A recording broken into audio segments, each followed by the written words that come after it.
Assalamualaikum warahmatullahi wabarakatuh. Setiap manusia selain sebagai individu, namun juga adalah sebagai makhluk sosial yang membutuhkan teman dan juga sahabat. Tapi seringkali kita salah dalam memilih sahabat. Kita hendaknya memilih sahabat yang mengajak kita ke arah kebaikan, bukan sebaliknya, yang mengarah kepada kemudaratan yang berujung pada perbuatan dosa. Bagaimana Islam mengajarkan kita cara memilih sahabat yang baik? Kita akan bahas mengenai hal ini bersama dengan Profesor Dr. Kiai Haji Said Akil Siroj dalam Risalah.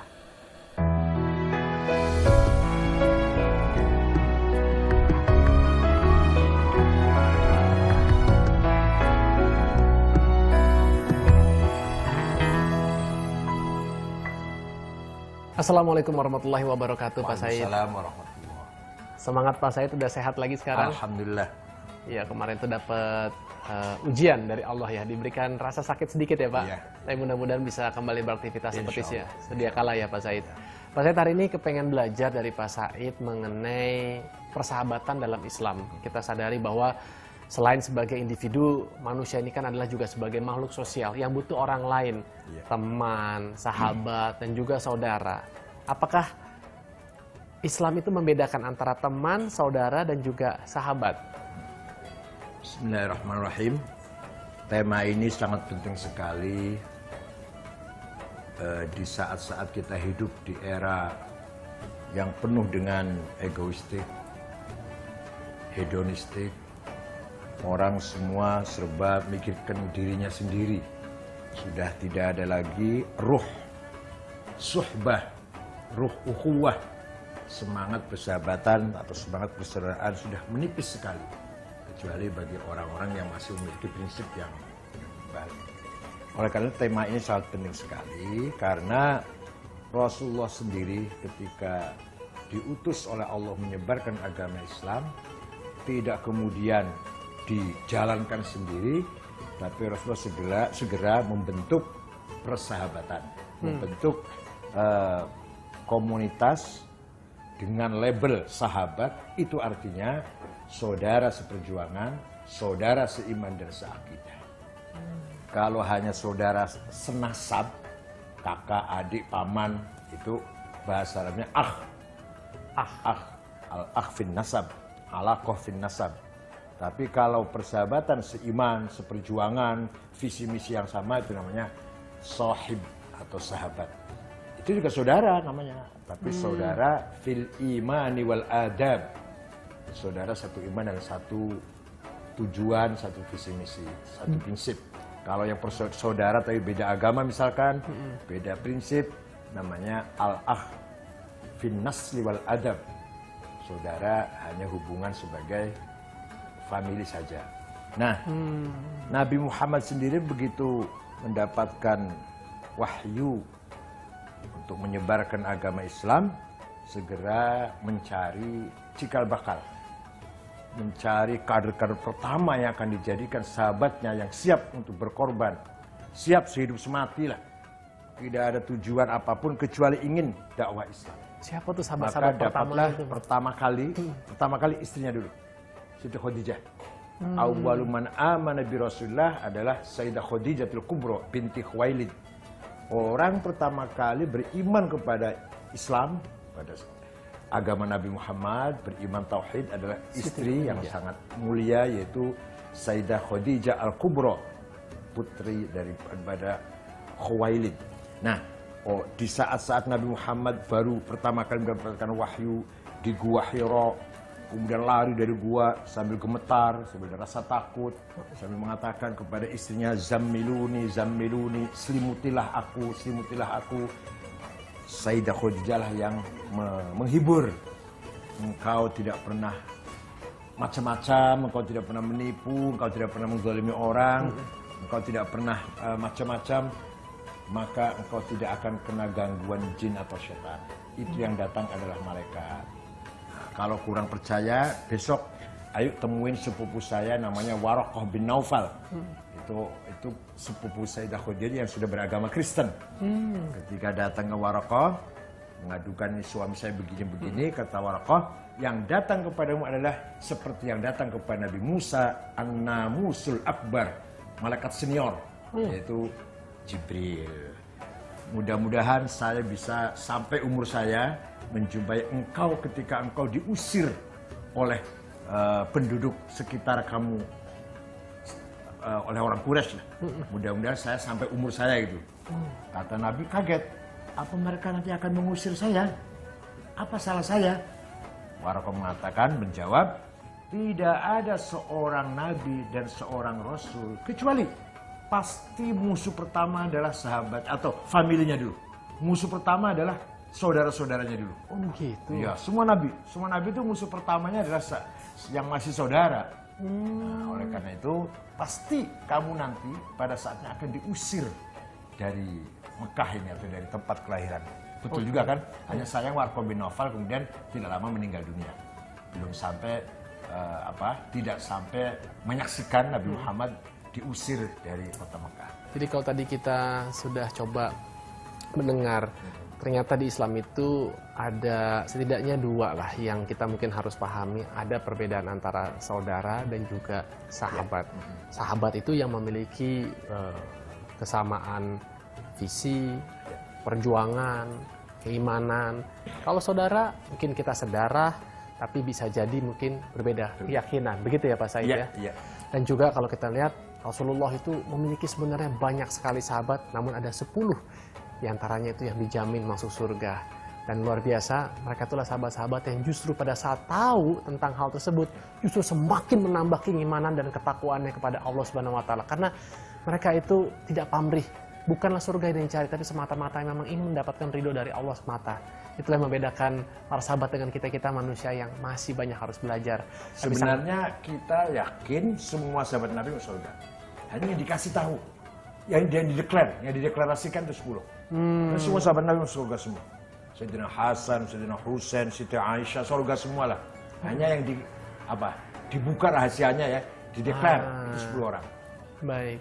Dan juga ternyata di antara para sahabat ini pada saat Nabi masih ada, relatif hubungannya ini baik-baik saja, harmonis adanya. Memang setelah Nabi wafat, mulailah ada sedikit intrik-intrik, ada sedikit konflik. Tapi tetap bagaimanapun juga sebagai seorang muslim yang beriman, kita harus tetap mengimani dan juga mengakui bahwa sahabat-sahabat itu adalah orang-orang yang begitu luar biasa yang dijamin masuk surga oleh Allah Subhanahu wa Ta'ala. Semakin menarik perbincangan kita seputar dengan sahabat. Kita akan sambung lagi, namun setelah yang berikut ini.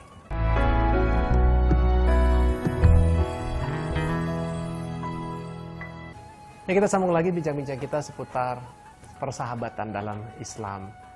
Pak Said, ada sebuah hadis, hadis riwayat dari Abu Dawud dan Tirmizi, ini saya temukan. Jadi dikatakan seperti ini, bahwa seseorang itu menurut agama teman dekatnya, maka hendaklah kalian melihat siapakah yang menjadi teman dekatnya. Maksudnya apa ini Pak Said? Ya, bahasa Arabnya almar'u ala dini khalilih. Di sini bukan agama berarti formalitas agama, tapi perilaku agamanya, kualitas agamanya.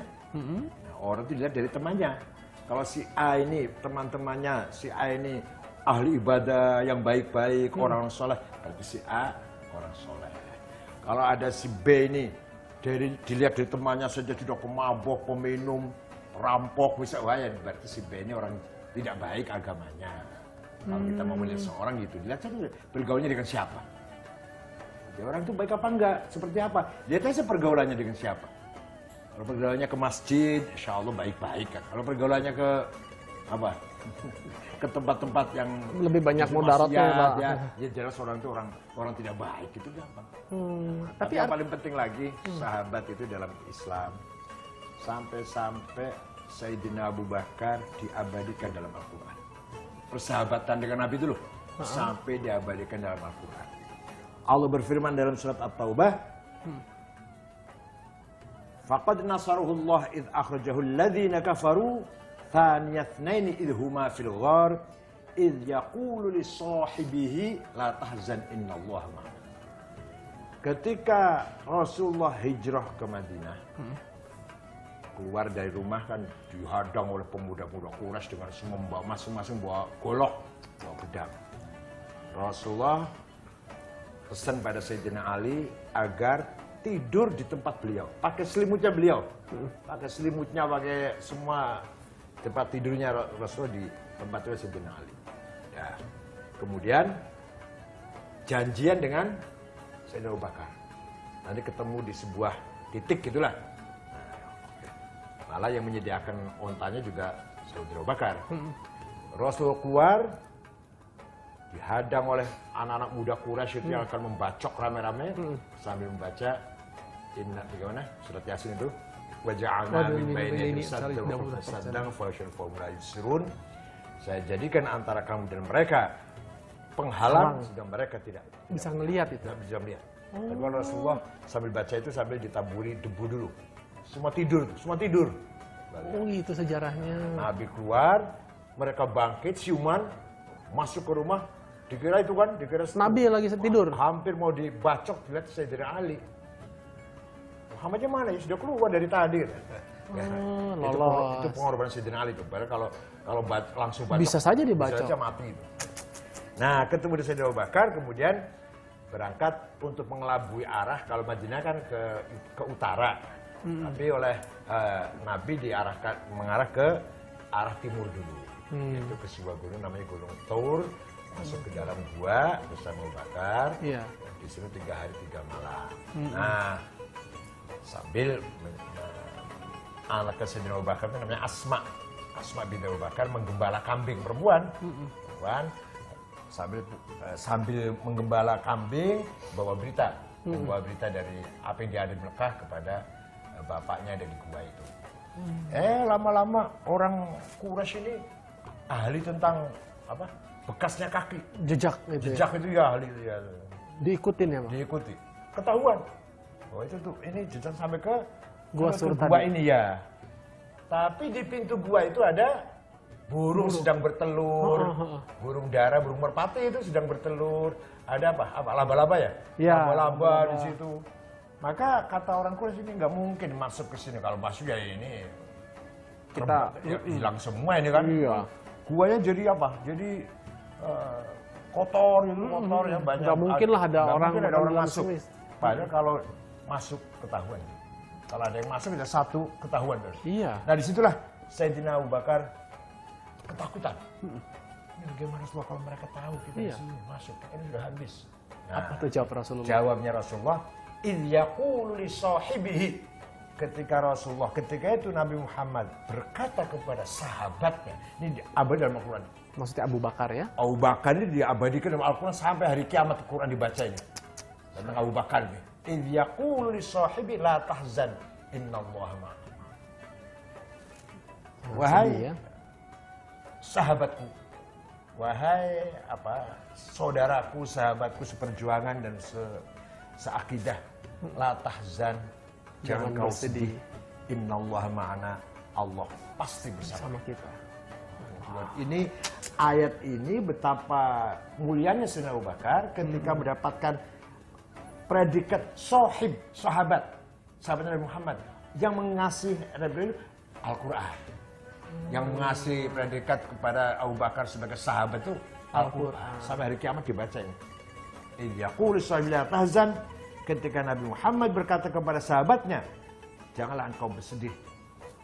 Sesungguhnya Allah pasti bersama kita. Fa anzalallahu sakinatahu alaihi wa ayyadahu bijunudin lam tarawha wa ja'ala kalimatal ladzina kafaru sufla wa kalimatullahi hiyal ulya. Maka Allah menurunkan rasa tenang kepada Nabi Muhammad dan kepada sahabatnya itu, dan Nabi dan Abu Bakar dia dilindungi oleh beberapa pasukan tentara yang mereka tidak tahu, yaitu para malaikat, junud, pasukan sebatalion, entah berapa batalion, 1 batalion pasukan melindungi Nabi Muhammad dan Abu Bakar yang mereka tidak bisa melihat, yaitu para malaikat. Nah, disitulah beliau tenang, percaya diri, mantap. Wa ja'ala kalimatal ladzina kafaru sufla, sehingga orang kafir ideologinya jatuh, kalimatnya jatuh, visi misinya bubar. Wa kalimatullahil ulya, dan kalimatnya Allah lah yang menang, yang unggul. Yang saya perlu tekan di sini adalah betapa mulianya Sayyidina Abu Bakar mendapatkan predikat sahabat Nabi dari Allah. Iya, iya. Al-Quran, bukan dari Nabi, bukan dari manusia, atau dari Allah. Jadi apakah hanya Abu Bakar Ya, satu-satunya? hanya Abu Bakar saja yang sampai ada di Quran ini. Jadi setidaknya dari 4 sahabat yang Iya. paling utama kita dengar, Iya, yang iya. 3 aja pun tidak disebutkan Nggak dalam disebut, Al-Quran. iya. Wah, baru tahu nih. Karena beliaulah yang bersama-sama hijrah bersama Nabi Muhammad. Di surat, kalau ini di At-Taubah. surat Al-Taubah ayat berapa tuh? Ayat 40. Ayat 40. Oke, jadi silahkan Ya. kita untuk bergaul dengan siapapun, termasuk dengan orang-orang non-muslim yang tidak seakidah dengan Oke. kita. Berbisnis silahkan saja, pergaulilah mereka dengan baik, kecuali kalau mereka ini memerangi kita. Dan juga tadi ada sahabat baik dan sahabat buruk. Sahabat baik jelaslah sahabat yang orang-orang terdiri dari orang-orang yang soleh, sedangkan sahabat yang buruk yang seringkali justru malah mengajak atau berusaha menarik kita ke arah kemudaratan. Itu yang harus kita hindari, karena memang tadi sesuai dengan hadisnya bahwa agama seseorang itu dilihat juga dari agama temannya. Baik, semakin menarik kan bincang-bincang kita seputar mengenai persahabatan, tapi kita masih punya lagi di segmen yang berikut. Jangan kemana-mana.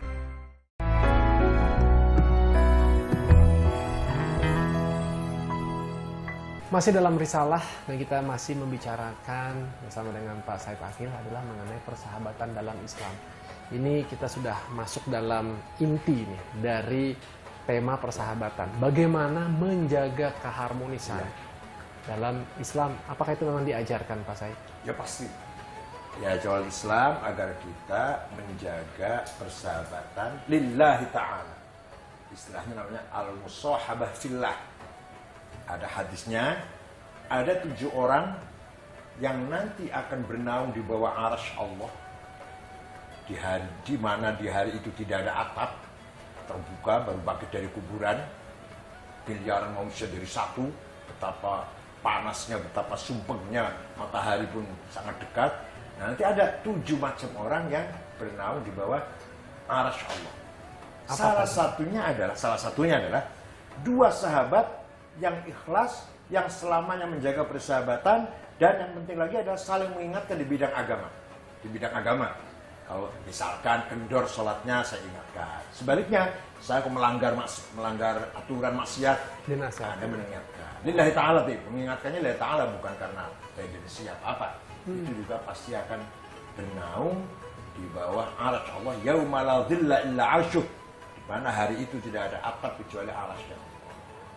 Terus sekarang mungkin ada tips nggak kalau dari Pak Said untuk ya saya nih generasi muda yang ya nanti kan terus juga akan menjadi artinya orang yang ya, harapannya menjadi lebih beriman, bertakwa. Banyak sekali nasihat-nasihat dari para ulama sufi agar kita bisa memilih sahabat yang bisa menambahkan iman kita, melalui ketakwaan kita.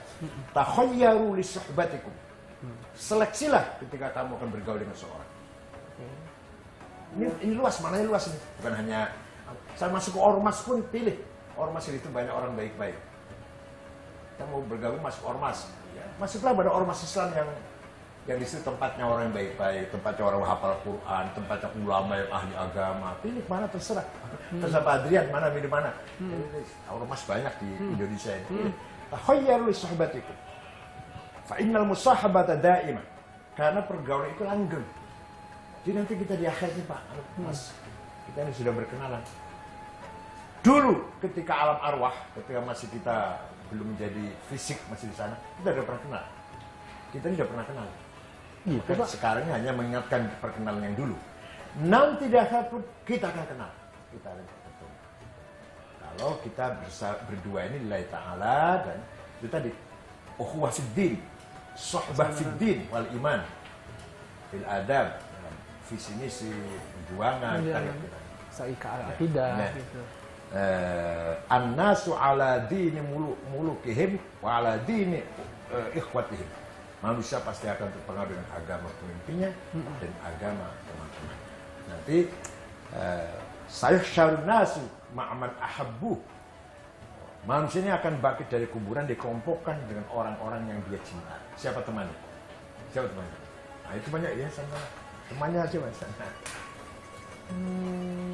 Persahabatan langgeng. Makanya dalam istilah tasawuf selalu ditekankan musahabatul khair, musahabah pergaulan. Sebenarnya antara senior dan junior asal mulanya, antara senior dan juniornya. Misalkan Imam Junaid punya junior Imam Abu Abdullah Al-Tusturi, punya Amr bin Uthman Al-Makki. Murid sih bukan, murid bukan, tapi junior lah. Ini namanya sohbah dalam tasawuf. Ini langgeng. Sampai di akhirat pun akan dikelompokkan dengan teman-teman. Tapi pernah nggak ada sejarahnya dulu yang sudah pernah dianggap sahabat tapi misalnya mengkhianati Rasulullah terus sampai akhirnya ya terus terang saja ada pengkhianatan itu kalau sudah persahabatnya tidak ikhlas, kalau sudah persahabatnya karena politik, kalau sudah persahabatnya karena bisnis, itu pasti akan terjadi gangguan, kerikil-kerikil tajam di tengah perjalanan persahabatan. Kalau persahabatan politik dan bisnis, bagaimana kata orang tuh, tidak ada sahabat yang abadi. Iya, ada kepentingan abadi. Ya. Jadi kalau ini tadi sahabat Nabi Muhammad dengan Abu Bakar, sahabatnya apa? Li'alai kalimatillah. Dengan bersahabat sangat tulus Abu Bakar dan Nabi sampai bersembunyi bersama di Hira. Allah menjanjikan wa kalimatullahil ulya, kalimat Allah yang akan mulia, yang akan menang, kalimat Allah yang akan menang. Berangkat dari persahabatan dua orang ini. Hasil dari persahabatan dua orang ini, kalimat Allah akan menang. Jadi kita ini kalau punya anak apalagi, punya anak 3 dengan punya anak 100 sama saja. Nah, sama maksudnya gimana sama. Pak? Saya punya anak 3, saya didik dengan baik, dengan hati-hati lah baik, ibadah, mengaji, akhlaknya kita pantau betul, perilakunya. Tapi ketika keluar dari rumah, akan bergaul dengan 97 anak di jalan itu. Akan bergaul dengan 97 anak di sekolah, di pasar, di lapangan bola, di tempat olahraga, di tempat hiburan. Kira-kira yang 97 itu mempengaruhi yang 3, apa yang 3 mempengaruhi yang 97? Pasti akan mempengaruhi yang 97, mempengaruhi yang 3. Ya kalau pengaruh baik, kalau pengaruh jelek, nah udah ikut lah. Oleh karena itu kalau kita yang mendidik anak kita 3 supaya baik, anak 1 RT itu harus baik semua. Anak 1 jalan harus baik semua. Itu artinya mendidik anak 3 sama dengan mendidik anak 100. Waduh, berarti termasuk Kalau juga. kita ingin mempunyai anak kita kandung menjadi anak yang baik, kita punya anak 3. Bagaimana cara didiklah 1 RT. Dan penting bagi kita tadi memilih sahabat yang baik, kita harus menjauhi mereka-mereka yang justru malah mengajak kita ke arah kemudaratan. Dan tadi itu sangat menarik, ada 7 orang di hari akhir ini yang akan nanti bernaung di atas arsy-Nya Allah, di bawah arsy-Nya Allah. Salah satunya itu adalah pemuda yang hatinya tuh selalu terpaut dengan masjid. Jadi coba kita jalankan terus niatan kita untuk bisa sholat tepat waktu, dan untuk laki-laki kan memang kewajibannya diusahakan untuk di masjid kecuali memang ada uzur. Coba jadikan itu sebagai kebiasaan, mudah-mudahan kebiasaan yang baik itu akan menjadi karakter kita, dan semoga kita selalu mendapatkan rahmat dan lindungan dari Allah. Dan dua orang bersahabat dalam Allah, dalam agama Allah. 2 orang bersahabat dalam agama Allah yang saling mengingatkan satu sama lain itu ya Pak Said ya. Di bawah arsy. Ya mudah-mudahan kita terus bersahabat ya Pak ya. Nanti kalau pas di hari akhir di hadapan Allah, Pak Said jangan lupa panggil saya ya Pak ya. Sebaliknya sama. Amin ya rabbal alamin. Terima kasih. Dan itulah tadi, semoga Allah juga selalu memberikan hidayah demi hidayah kepada kita semua. Kita jumpa lagi dalam risalah dengan informasi yang tidak kalah menarik lainnya, informasi Islami jiwa muslimin sejati. Wassalamualaikum warahmatullahi wabarakatuh.